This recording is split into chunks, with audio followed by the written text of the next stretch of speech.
Week 9 is now complete. Hello, everyone. This is Saigon John with the Octane Infinity Fantasy Basketball Report here on Octane Infinity TV. 2 weeks are now in the books. Let's see how everyone did. First, starting off with the league champion Cobra taking on Evan. Uh, Kevin Love has been great for Evan so far this season. In 4 games this week, he averaged 25 points and a little bit under 15 rebounds while hitting 10 of his 3 pointers. But Cobra, with a new addition in his lineup, Kobe Bryant, scored 132 points this week. Gets even better for him. Kevin Durant added 120. So, needless to say, scoring wasn't even close here. Evans' team was outscored by over 230 points and also got beat by almost 100 rebounds.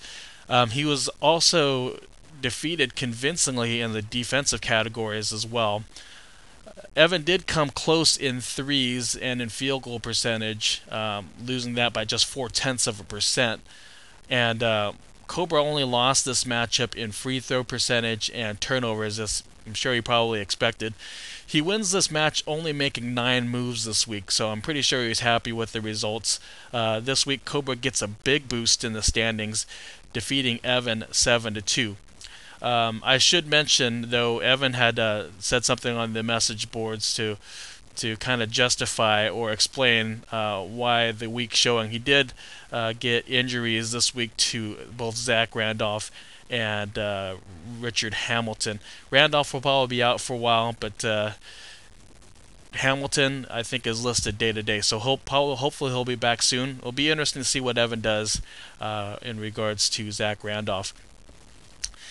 Jonas took on Matt, who had the league's best record after week 9. Only 1 move made in this matchup. Matt Bob dropped Derek Williams and picked up Ben Gordon of Detroit. The Pistons had 3 games this week, but Gordon did miss one of those. So in 2 games, Gordon gave Matt 7 for 22 from the field and 12 turnovers. 9 of them alone against New York on Saturday. But Matt did get scoring from Andrea Bargnani and Chris Bosh, both players with 90 points apiece. Bosh is the guy that Matt needed to get some numbers from because he didn't have Dwayne Wade. Wade missed the last 3 games due to a left foot contusion. And speaking of injuries, Tyrus Thomas came back for Jonas, and he played 2 games. Bad news for Jonas, though. He did lose Manu Ginobili, who broke his shooting hand earlier this week. How did he survive? Well, he did it with DeMarcus Cousins. I think the big man from Sacramento single-handedly made the difference in this matchup, winning in steals and blocks with his contributions. So, Big Matt, he gets taken down by the monsoon. Jonas wins this week 6-3. Now on to the white division leader. Adam took on the challenge of the Bulldog, Renee.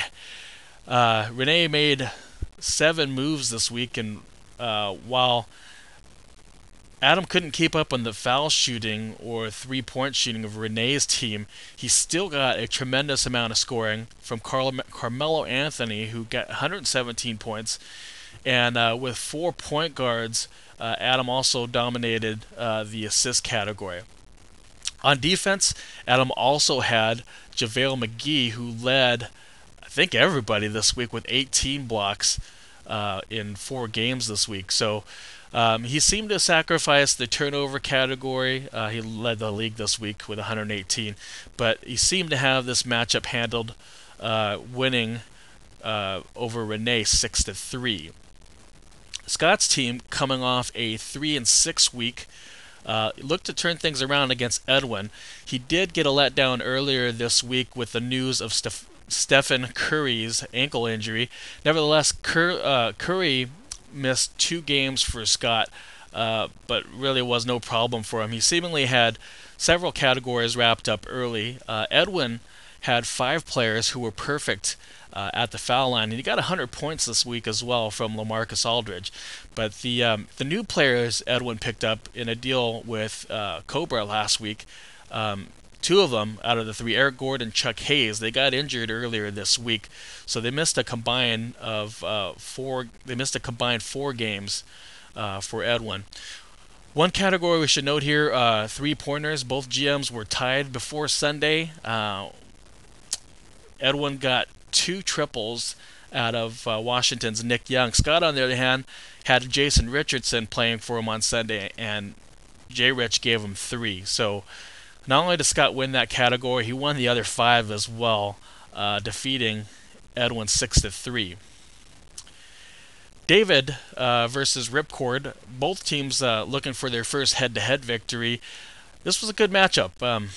So good, one of the categories could not be decided. Rip got 5 threes on Sunday out of Wesley Matthews and Hito Turkoglu, tying David in 3-pointers made for the week. Rip didn't have Andrew Bogut, so he couldn't beat Big Trouble in blocks.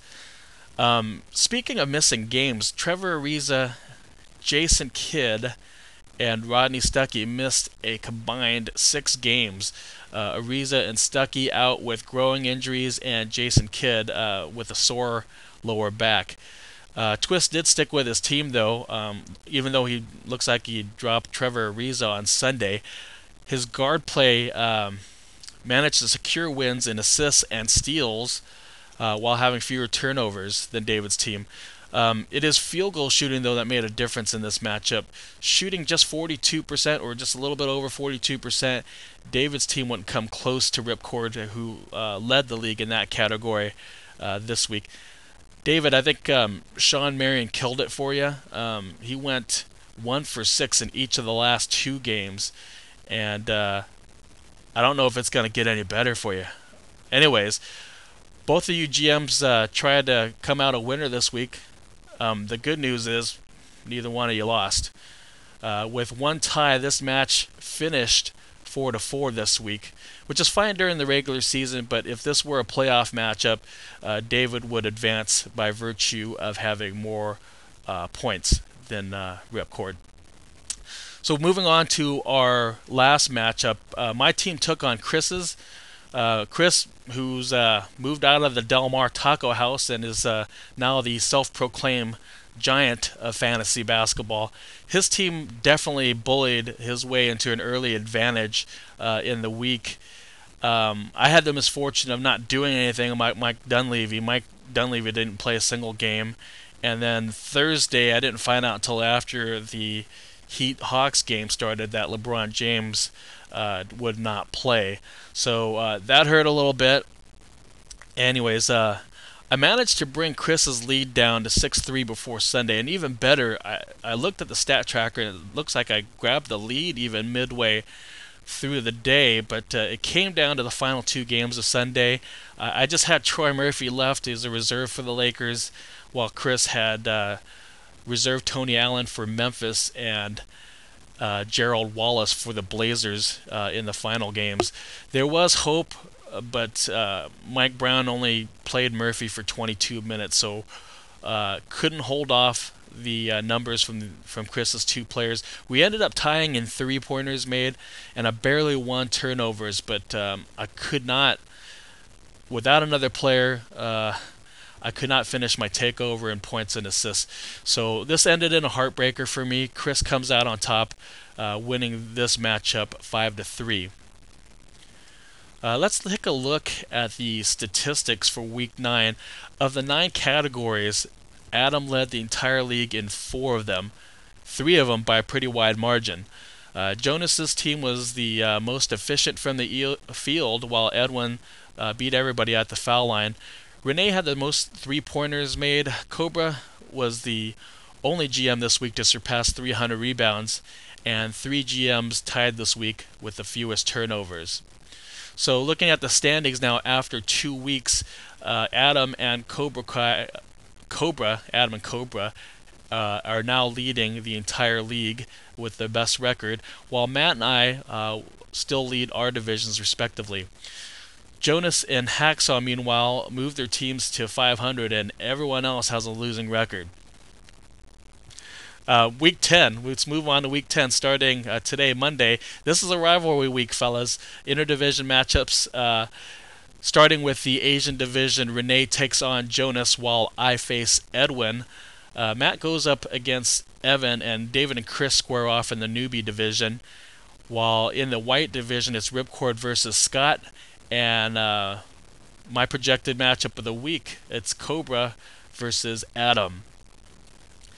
Let's talk about two deals that took place that takes into effect today. Edwin made a second trade in 2 weeks. This time he traded with Evan, sending Jamal Crawford and Nick Young to him in exchange for Andre Iguodala and J.J. Redick. In the other trade that happened this week, I sent Russell Westbrook. I want to thank everyone for the offers made for Westbrook, but I finally found a taker. I gave him to Adam in exchange for the up-and-comers Jeff Teague and Chris Humphreys. To complete that deal, I had a way of Mike Dunleavy. If you couldn't tell from the tone of my voice, I'm not going to miss him. He hadn't played in the last 5 games. So hopefully both of these deals will produce win-win results. Time will only tell on these. But be sure to check the transaction board. It seems that 4 of us GMs had made ad drops on Sunday and a few more already early going on Monday. And I will be back next Monday for the weekly recap. So for now, for everybody here at Octane Infinity TV, this has been the Fantasy Basketball Report. I am Saigon John, the bomb from Vietnam, and boom goes the dynamite.